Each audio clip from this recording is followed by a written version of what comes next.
salaamaaleykum mbokk internet Werroway TV tey dañoo ñëwoon fii ci Liberté 6 seet si fi benn jeune entrepreneur du nom de Amadou Seck alors sans plus tarder monsieur Amadou Seck ñu bàyyi la nga présenté wu ak mbokk internet yi. merci beaucoup Mariama vraiment kontaan na trop ci déplacement bi ngeen def yow ak sa équipe yëpp ñëw fii seet si ñu et pour waxtaan ak ñun donc ce qui me concerne man maa ngi tudd comme ni nga ko waxee Amadou Seck jeune entrepreneur fondateur de Vision d'Afrique président club des jeunes entrepreneurs du Sénégal donc voilà présentation bi ma mën def je viens de publier mon premier ouvrage qui est les clés du succès en entrepreneuriat. Comme il l'a dit, c'est un jeune entrepreneur. Alors, monsieur Seck, avant de parler de Vision d'Afrique, nous allons d'abord parler d'entrepreneuriat. On voit que maintenant, les jeunes se lancent de plus en plus dans l'entrepreneuriat. Alors, à votre avis, lan moo waral loolu? Bon, l'explication est très simple. Vous savez très bien que l'offre d'emploi n'absorbe pas la demande. Combien de personnes, say xarit, say ñi nga bokkandoo école, ñooy arrêter les études ou bien terminer leurs études et parmi ces 100 personnes, il y a que 2 ou 3% ñooy réussir am emploi ou bien trouver benn travail. Donc les 97% yi des lu ñu doon def yëpp mooy courir derrière les autres pour que jéem a am lu ñu jàpp et daw seen ginnaaw boobu taxul ñu am lu ñu jàpp donc su demee ba am ay jeunes bon je peux dire que ñu mel ni monsieur Seck am na ay centaines mais ñi nga xamante ne ñu ngi conscientiser sensibiliser les jeunes pour leur dire que courir derrière quelqu'un pendant des années koo xamante ni moom si boppam nekkul ci sécurité et tu penses que ne kii moo yore sa sécurité c'est l'une des plus grandes erreurs que un jeune peut faire. Donc maintenant l'information est accessible à tout le monde.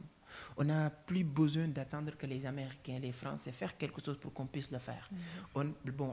Avec l'internet lépp loo xamante ni war nañ ko xam mën nañ ko xam à temps réel.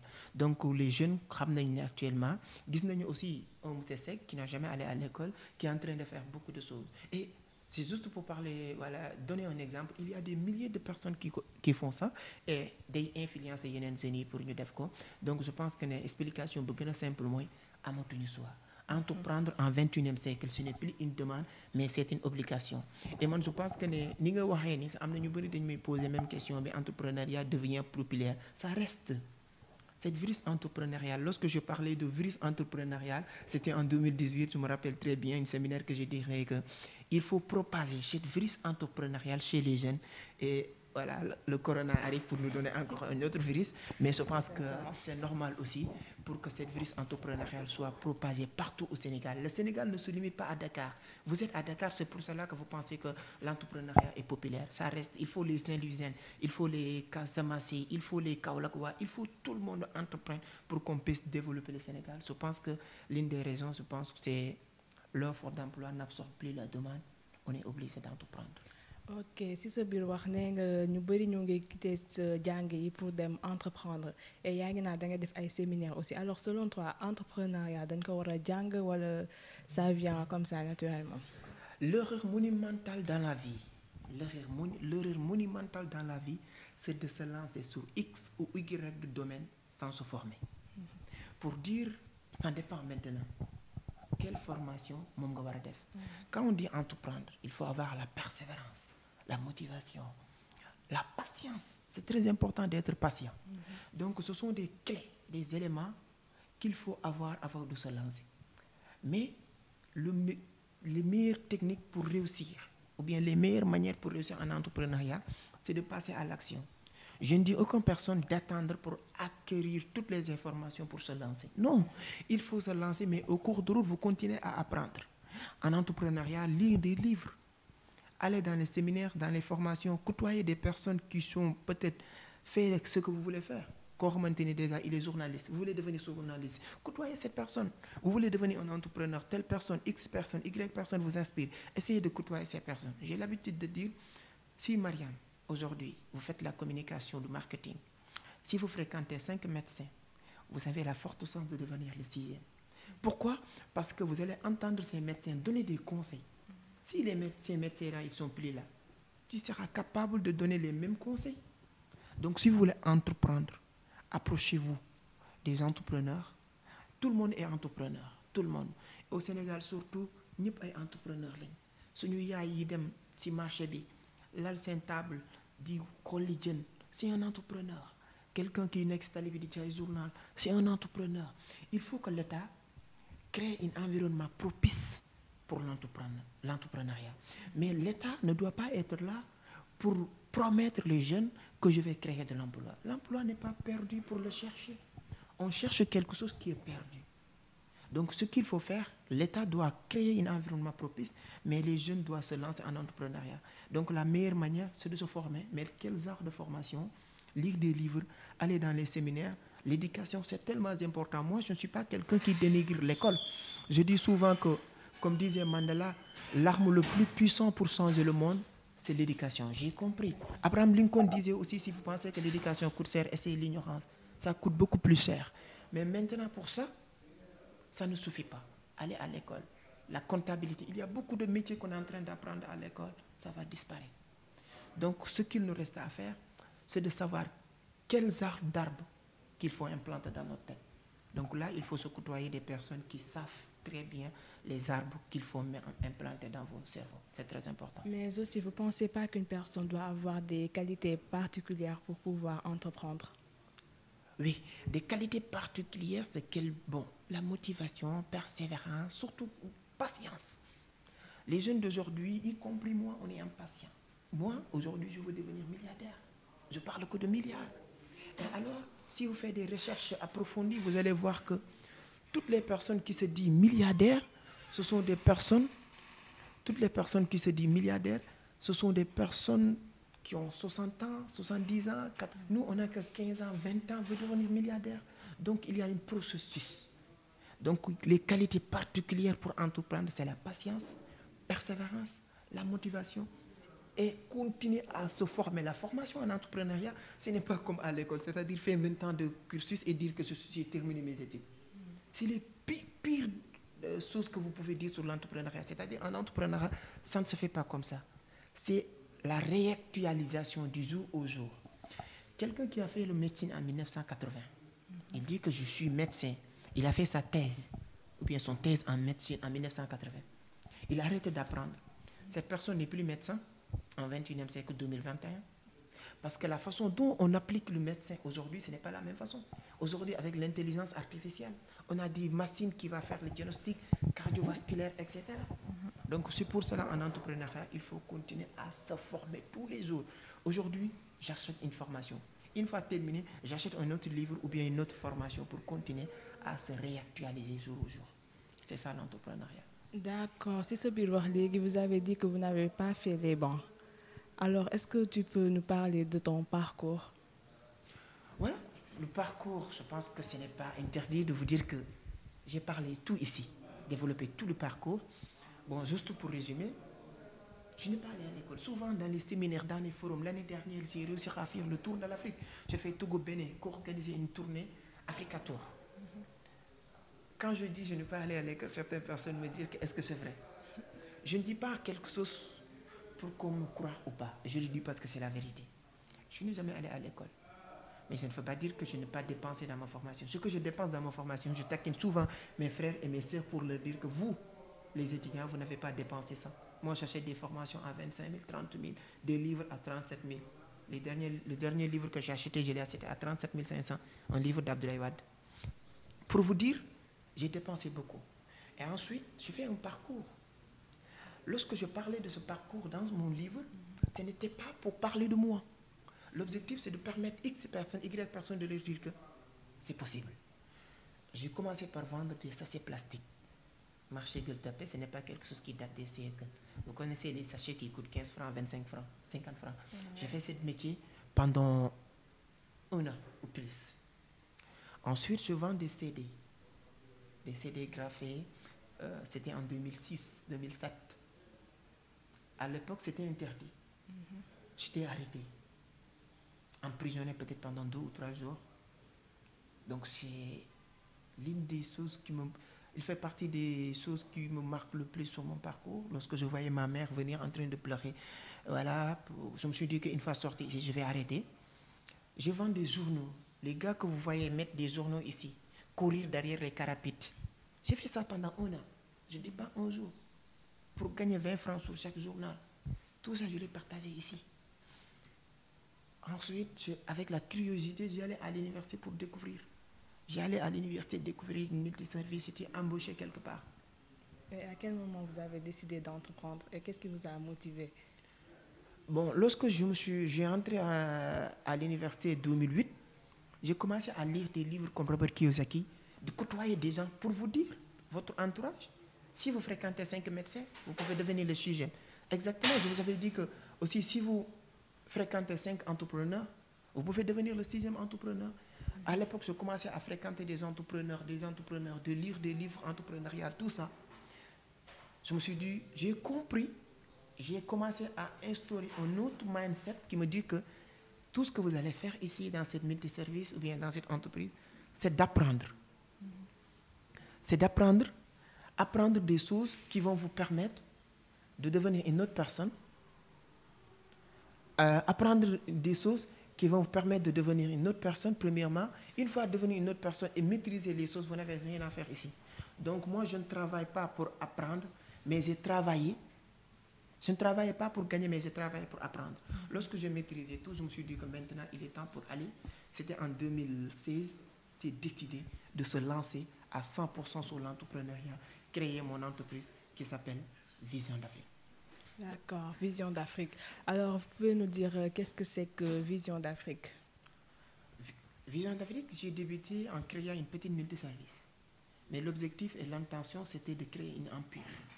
Multiservice, vous offrez quel service dans votre multiservice? Tout ce qui est prestation de services, photocopie, impression, traitement de texte, reliure, plastification, transfert d'argent, etc. Ce sont des services que je proposais. Mais l'objectif, ce n'était pas de proposer ces services éternellement. L'objectif, c'était de créer une empire. L'idée que vous devez avoir en multiservice, c'est de dire que je n'ai pas encore les moyens pour créer une grande entreprise. Multiservice, c'est une petite entreprise qui regroupe plusieurs services. Vous voyez ce que je veux dire? Oui. Donc c'est ça que j'ai créé multiservice. En moins d'1 an, j'ai créé une autre multiservice pour vous dire l'objectif et l'ambition. Moins de 3 ans, j'ai créé une plateforme aujourd'hui qui est l'une des plus grandes plateformes de vente en ligne qui s'appelle www.senmarché.com. Tout le monde entre, on a plus de 17 000 visiteurs par jour. Il était privé, mais depuis la semaine dernière, on vient de mettre cette plateforme aux portées du grand public. Donc X personnes, Y personnes, tout le monde peut maintenant connecter sur Marseille, ouvrir leur boutique en ligne, parce que c'est une obligation aujourd'hui, tout se fait en ligne. Ouvrir leur boutique en ligne dans notre plateforme, tu payes que 3 000 francs, le mois tu payes 5 000 francs. Et cette plateforme, cette boutique en ligne peut te permettre de gagner 100 000, 200 000 par mois. Et nous, on fait la communication, on fait le marketing, comment entrer dans la psychologie humaine pour lui permettre d'acheter vos produits. Donc ensuite, on créait le centre de formation de Vision d'Afrique parce qu'il y a un moment donné, on s'est dit que ça ne doit pas se limiter sur nous. Maintenant, nous, on a compris comment ça se passe. Maintenant, il faut qu'on essaye de transformer. C'est là où j'ai commencé à parler de propager cette virus entrepreneuriale chez les jeunes. Et c'est là où je commence. Au début, tout le monde se moquait de moi. Tout le monde. J'ai reçu n'importe quel, beaucoup de commentaires, dit n'importe quoi. Il y a même des gens qui me disent que sur les commentaires sur YouTube, sur mes premières vidéos, pour vous dire, pour confirmer ce que je vous avais dit tout à l'heure, la première action, premier élément le plus important en entrepreneuriat, c'est de passer à l'action. J'ai passé à l'action et en continuant à me former et s'améliorer. Il y a des personnes qui me disaient que quelqu'un qui n'est pas capable de distinguer les mots masculins et féminins, comment il peut prétendre être un professeur? Aujourd'hui, je donne des cours sur l'une des plus grands établissements de formation. Il n'y a pas une école de formation professionnelle au Sénégal aujourd'hui que je n'ai pas passé pour dispenser, partager mon expérience. Et ce n'est pas moi qui demande de le faire, c'est eux-mêmes qui demandent de le faire. À l'université Cheikh Anta Diop, l'amphithéâtral de 1200 personnes, on l'a rempli et j'ai fait une animation de plus de 2 heures de temps pour parler de l'entrepreneuriat. Est-ce que si j'ai écouté ces personnes qui me diraient que tu n'es pas capable de le faire, je vais le faire. Donc depuis lors, on a commencé de former. Il y a des milliers de personnes qui ont bénéficié de nos formations sur ces 2 dernières années. Et depuis que j'ai compris l'importance de cette transformation, j'ai consacré beaucoup plus de temps sur ça. Au lieu de consacrer beaucoup plus de temps sur mes vraiment scènes martiens, je l'ai délégué une équipe qui est en train de faire un travail extraordinaire, Vision d'Afrique en tant que telle. Moi, je me concentre de plus en plus sur comment transformer la vie des autres. Ce qu'on fait à l'école, c'est l'une des sources les plus faciles à se faire. C'est-à-dire que vous faites 20 ans de cursus pour programmer votre mental de voir qu'une seule chose. Vous êtes journaliste, vous ne pensez pas que vous êtes capable de faire plus que journalisme. Vous faites la communication. Demain, je t'invite dans mon entreprise pour vous dire que c'est une entreprise de juridique. Vous me dites, avant de vous dire quoi que ce soit, vous me dites, ah, moi, je ne suis pas un juriste. C'est ça qu'on appelle la programmation mentale. Ça, moi, je peux le faire en moins d'une heure de temps. On travaille en moins d'une heure de temps, se programme votre mental, que tu vois ce que tu veux que tu vois. C'est l'une des plus banales. Donc, en moins d'1 mois de formation avec nos visions d'Afrique, on va pas faire la programmation mentale de votre cerveau, mais on va faire ce qu'on appelle la reformatage de votre cerveau. Vous allez voir les choses autrement. Allez sur ma propre chaîne YouTube, vous allez voir les témoignages des gens qui me disaient que moi, je pensais que c'est ça. Et aujourd'hui, je vois que c'est ça. Ce n'est pas ça. Donc, Cheikh Yérim Seck, est-ce que vous le connaissez? Oui, oui. Il est quoi? Il est député, non? Bien. Non, Cheikh Yérim Seck, je pense qu'il est... Tout le monde sait qu'il est journaliste, quelqu'un qui fait des chroniques. Journaliste. Mais il n'est pas journaliste, il est juriste. C'est-à-dire que, bon, le temps ne nous permet pas de développer ça, parce que ça, ce n'est pas un cours, mais je peux vous dire que, depuis que j'ai compris l'importance de cette transformation que je suis en train de faire, je fais des émissions dans les télés, on m'invite partout, on m'invite dans les salons, etc. Je pense que d'ici semaine prochaine, ce sera à Ouagadougou. Ouagadougou. Semaine prochaine, Inch'Allah. Alors, vous faites des tournées internationales? Même cette année, l'année dernière, je fais Togo, Bénin, Côte d'Ivoire et le Sénégal. Pour des formations? Oui. Cette année-ci, cette tournée devrait commencer normalement le mois d'avril. C'était à cause du coronavirus, on a mis en stand-by. Donc cette année-ci, je pense qu'on n'aura plus l'occasion de faire le tournée comme nous le souhaitons. Mais on va aller sur certains pays qu'on peut vraiment impacter la jeunesse. Et nous sommes dans une business qui s'appelle l'IAPLIMAL. Donc cette business, il y a le 3e anniversaire qui va se dérouler, je pense que le 7 novembre. Et donc on est en train de préparer pour se rendre, pour dispenser, partager notre expérience avec la jeunesse. Il y a plusieurs jeunes, beaucoup de jeunes qui nous suivent sur les réseaux sociaux et qui ne sont pas... Souvent même, hier, certaines personnes me disent que si vous faites vos vidéos en Wolof, ce sera encore plus captivant. Je suis d'accord avec ces personnes-là, je suis d'accord. Mais pourquoi je ne le fais pas? Parce que ceux qui me suivent, ce ne sont pas des Sénégalais tout. Il y a des Ivoiriens qui m'envoient des messages, des Burkinabés, des Togolais, des Béninois. Donc, c'est tout l'Afrique, quoi. Voilà, même si je vais parler mal le français, je suis obligé parce que le temps ne nous le permet pas. Vous savez, il y a plusieurs formes d'intelligence. Il y a 8 formes d'intelligence. Allez sur Internet, vous tapez les différentes formes d'intelligence. Vous allez voir 8 différentes formes d'intelligence. L'intelligence linguistique fait partie de l'intelligence et peut-être dernière intelligence. Mais malheureusement au Sénégal ou en Afrique francophone, quand vous parlez l'anglais comme Donald Trump, on fait plus de recherches sur vous. On pense que tu es génie, tu peux diriger le Sénégal. Tu parles le français comme Macron, on pense que oui, lui, il est extraterrestre. Ignorant de premier degré, quelqu'un qui est ignorant de son ignorance, c'est ça. Parce que parler français, prendre un Bawal qui est comme moi, qui n'a jamais allé à l'école, prendre un Saloum qui est comme moi, qui n'a jamais allé à l'école, envoie cette personne, l'un tu l'envoies aux États-Unis, l'autre tu l'envoies en France. Il fait 3 ans là-bas, il revient au Sénégal, il parle le français mieux que Macky Sall, il parle l'anglais mieux que Macky Sall. Est-ce que ça prouve qu'il maîtrise, il peut gérer le pays? Non. Berkam, dans son livre qui s'appelle « Moi, je ne fais que lire. La nuit, je ne fais que lire et faire des vidéos. » Dans son livre « Libérer ton cerveau », il dit que seuls les imbéciles, excusez-moi du terme, mais ce n'est pas ce que je dis, c'est que Idriss Aberkam, et c'est un charge. Seuls les imbéciles attaquent les gens. Les gens intelligents et sages attaquent les idées. Lorsque vous faites un commentaire sur ma page YouTube ou Facebook pour me dire que toi, tu n'as jamais allé à l'école, qui êtes-vous pour nous parler? Je ne te réponds même pas. Tu ne mérites même pas que je perde mes salives pour te répondre. Mais lorsque vous me dites que, lorsque vous disiez telle ou telle chose, moi, je le vois autrement. Avant de terminer, je réponds. Parce que là, vous attaquez l'idée. Tu es intelligent. J'ai besoin d'échanger avec toi. Peut-être je me trompe. Je suis d'accord. Peut-être vous avez raison. Mais je vais essayer de discuter avec vous. Mais lorsque vous attaquez ma personne, comment quelqu'un peut attaquer la personnalité d'une personne? Ça ne vous sert à quoi? Rien. Attaquons les idées. Et ça, c'est la particularité des Africains, Afrique francophone. Si vous avez eu la chance d'aller sur les pays anglo-saxons, ils vous diront que pour construire un émergent, il faut que je te pousse à monter. Celui qui est à côté de moi me pousse à monter. L'autre pousse à monter. Si tout le monde monte, comment on va faire? Si tout le monde est émergent.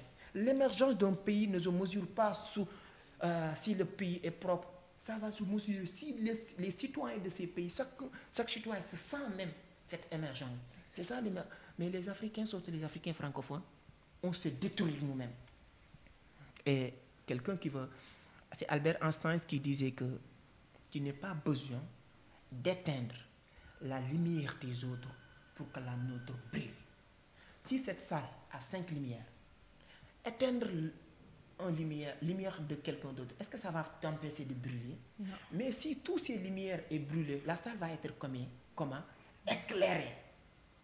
Si tout le monde est réussi en Afrique, l'Afrique va être comment? Émerger. Mais si X personne, Y personne veut accaparer tout, il pense que ignorant de première catégorie, c'est-à-dire qu'il pense qu'au chômage, il n'y a pas beaucoup de place. Exactement. Donc c'est pour cela, moi je pense que c'est très important de propager cette virus entrepreneuriale. D'accord. En tant que directeur général de Vision d'Afrique, quels sont vos objectifs à long terme? Comment vous voyez Vision d'Afrique d'ici 10 ans? D'ici 10 ans, de devenir, je le dis souvent, parce qu'à l'intérieur de Vision d'Afrique, il y a plusieurs sous-entreprises, comme Senmarché.com. Pourquoi pas devenir l'Amazon de l'Afrique? Je n'ai pas peur de copier, voilà, parce que devenir l'Amazon de l'Afrique, c'est-à-dire l'une des plus grandes plateformes de commerce en Afrique. C'est notre objectif avec Senmarché. Avec Vision d'Afrique d'une manière générale, c'est-à-dire qu'au centre de formation, parce qu'actuellement, je m'engage de plus en plus sur les formations des jeunes, parce que je vois que gagner de l'argent, c'est bien. Mais transformer la vie de beaucoup de jeunes est encore mieux.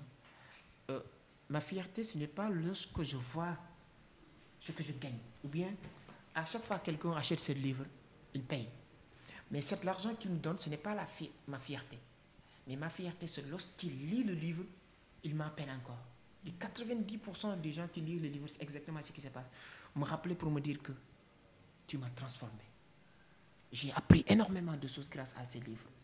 Tu vois, c'est ça ma fierté. Donc c'est pour cela que je dis que je vois d'ici 10 ans, les présidents, les ministres, tout le monde, moi je suis apolitique. Mais tout le monde dit que M. Seck a participé à la transformation de la jeunesse africaine. Je ne parle pas du Sénégal. Raison pour laquelle le nom de mon entreprise, c'est Vision d'Afrique, a participé. Il a apporté sa pierre à l'édifice sur la transformation des vies des jeunes africains sénégalais. C'est bien possible. Si je le fais, vous pouvez le faire. X personne peut le faire. Y personne peut le faire. Je suis persuadé, je suis convaincu que toute personne a des potentialités, des énormes potentialités. Ce qui reste à faire, c'est de savoir comment détecter, comment exploser cette potentialité. Et moi, je suis là pour permettre à toutes les personnes d'exploser ces potentialités. Ça, en moins de 1 mois, nos formations 2 mois, tu fais une forme. Nous, on n'a pas besoin de te garder 1 an. 1 mois, tu viens nous dire que vous avez changé ma vie. Et donc, avec Vision d'Afrique, objectif long terme, c'est ça. Combien de milliers, des millions de personnes qui vont être partout les leaders, qui sont en train de faire le travail que je suis en train de faire. Parce que moi, ce que je suis en train de faire, Mariam peut le faire. Mon objectif, ce n'est pas d'accaparer. Je ne peux pas être partout. Je veux quelqu'un qui sera à Kaola, en train de transformer les vies des jeunes. Quelqu'un à Ziguinchor, quelqu'un à Tamba, quelqu'un à Guédiawaye, quelqu'un à Pékin. Et ça, il faut commencer dès le début. C'est-à-dire que faire une fondation vraiment sûre que même si je ne suis plus là, le travail de Valdiodio Ndiaye, le travail de Jacques Diop, le travail de Senghor, le travail de Mamadou Dia, c'était quoi? Qu'ils ne sont plus là, chaque 4 avril, on dit quoi? C'est grâce à telle ou telle personne qu'on a eu cette indépendance. C'est bien beau, c'est cool. Mais après 60 ans, on reste sur ça. Je n'ai pas dit pour qu'on change, non. Il faut continuer à parler de ces gens-là parce qu'ils ont fait un travail très important.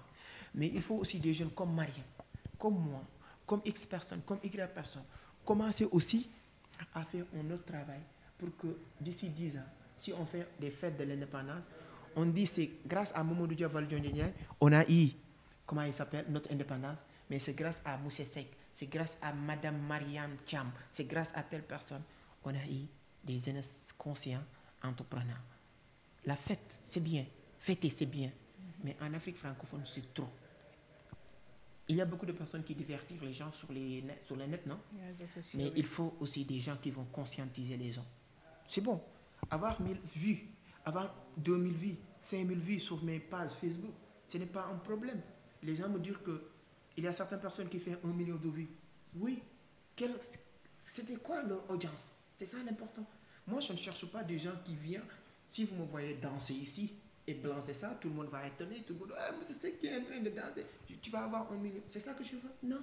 Je pose 10 personnes conscientes que de 1000 personnes inconscientes. Parce que le temps ne le permet pas, on peut le développer. Il y a 4 cases. Inconscients de leur incompétence, conscients de leur incompétence, conscients compétents et inconscients incompétents. Donc chaque être individu se retrouve sur l'une de ces cages. Mais ils ne savent pas comment aller loin. C'est-à-dire les Africains, surtout les Sénégalais, la plupart, ils sont aussi sur les 2 premières cases, inconscients de leur incompétence. Alors, quel conseil vous pourriez donner aux jeunes Africains qui veulent entreprendre et qui n'ont pas le courage d'y aller? Allez-y. Allez-y. Allez-y. Peu importe le temps qu'il vous prendra, vous allez avoir 2 regrets. Regretter de l'avoir fait ou regretter de ne l'avoir pas fait depuis longtemps. Pourquoi? Si vous réussissez, vous allez dire que pourquoi je ne suis pas lancé depuis longtemps. Si vous échouez, l'échec fait partie de la processus de réussite. N'ayez pas peur de l'échec. N'ayez pas peur de critiques.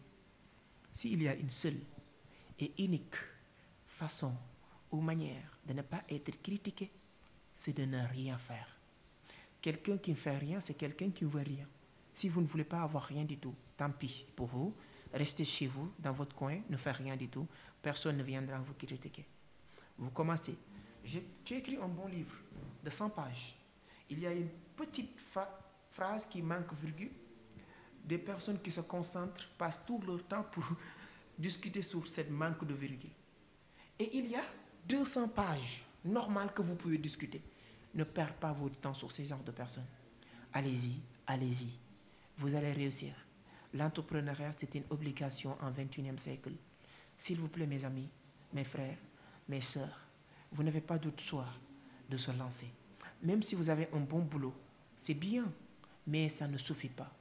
En 21e siècle, le plus fou, ou bien ce qui est le plus dangereux, c'est d'avoir une seule et unique source de revenus. Nous, on parle que de business, de l'entrepreneuriat, de l'argent. Essayez d'avoir un bon entourage.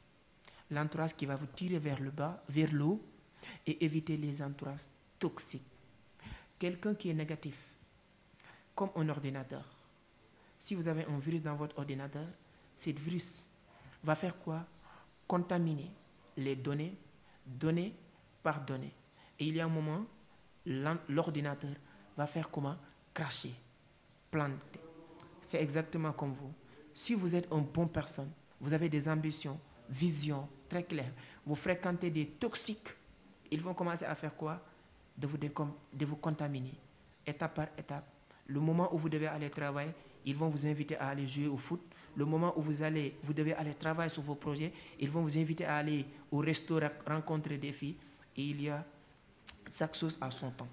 Donc, un bon entourage, lancez-vous, lancez-vous. Donc, c'est le conseil que je partage souvent avec les jeunes. Donc, je pense qu'un bon entendeur, salut, si vous ne le faites pas aussi, vous allez le regretter. Il n'y a pas d'autre chose. Merci beaucoup pour les conseils, M. Seck. Alors, quel est votre mot de la fin? De vous remercier d'abord, de faire le déplacement, de venir penser que je peux apporter quelque chose. Je ne suis pas parfait. S'il y a des erreurs, je vous demande encore une fois pardon, vous avec votre équipe.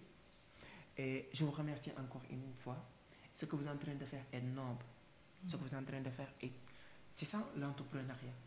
Prendre l'initiative de faire quelque chose. Vous êtes en train de faire la communication. Qui veut dire qu'une fois terminé, on va vous employer. C'est lui qui a créé. Ou bien vous avez compris cette sens, cette manque. Vous êtes en train de le faire. Et je vous souhaite beaucoup de succès, beaucoup de courage. Ça ne sera pas facile. Mais d'ici peu de temps, votre scène fera partie des plus grandes scènes YouTube. Et lancer sur Internet, il n'y a pas de pertement aujourd'hui. Si vous ne voyez pas les résultats aujourd'hui, je suis sûr et certain demain vous aurez les résultats. Et c'est ça que je vous souhaite. Encore une fois, merci beaucoup. Et je demande encore une fois pardon. Je suis très humble. Quand je parle souvent, je taquine des gens et essaie d'exagérer pour appuyer là où ça fait mal. Parce que je l'ai appris. Appuyer là où ça fait mal. Je vous dire que vous êtes employé, vous n'êtes rien du tout. Vous êtes ignorant, peut-être. Ce n'est pas pour vous critiquer. Ce n'est pas pour vous dire que je suis au-dessus de vous, non. Mais pour appuyer là où ça fait mal, pour vous faire réfléchir. Moi-même, je continue à apprendre à faire tout. Merci beaucoup. Vraiment, je vous remercie. Votre caméraman, voilà, c'est pas facile et tout ça. Mais encore une fois, merci beaucoup. Merci beaucoup à vous aussi. Alors, chers internautes de Wiroy TV, aujourd'hui, on était là avec M. Seck, président directeur général de Vision d'Afrique. Comme il vous l'a dit, osez entreprendre, n'ayez pas peur. Alors, surtout, suivez tous les conseils que M. Seck vous a donnés. Merci beaucoup encore une fois.